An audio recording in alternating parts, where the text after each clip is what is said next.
my experience writing about pharma and social, and also the company that owned 12 Head Knowledge Engineers does training, we've got a few pharma clients, is that there is a fear, and there's almost a kind of enforced ignorance in that if you sort of, if you don't get involved, you're not going to get in trouble. I think potentially or definitely the opportunity outweighs this risk.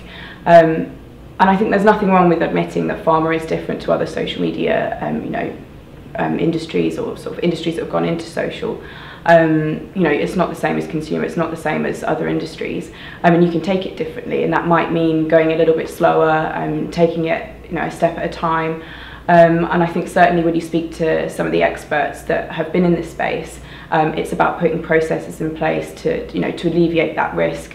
Understanding the objectives from the outset and really understanding what your place is in social media without going in gung-ho and getting in trouble, because that's a real fear, and I think that's fair enough. I think one thing in the report that's worth noting is the fact that there's an enthusiasm to get involved and to start playing, but then that's at odds with the fact that there's about 60% that are too scared. They're either very worried or slightly worried.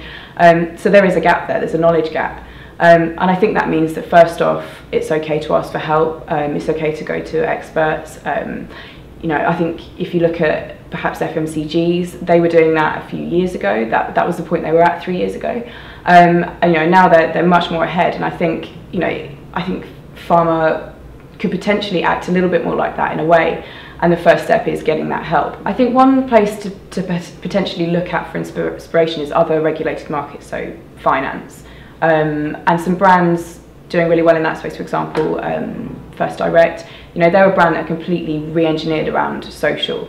They're all about customer service, they're all about listening to the problems and to the customer rather than products itself. And I think that translates to pharma, because I think in establishing a presence, it's all about being empathetic to the conditions, not all about the products and things like that. And I think that translates really well to pharma.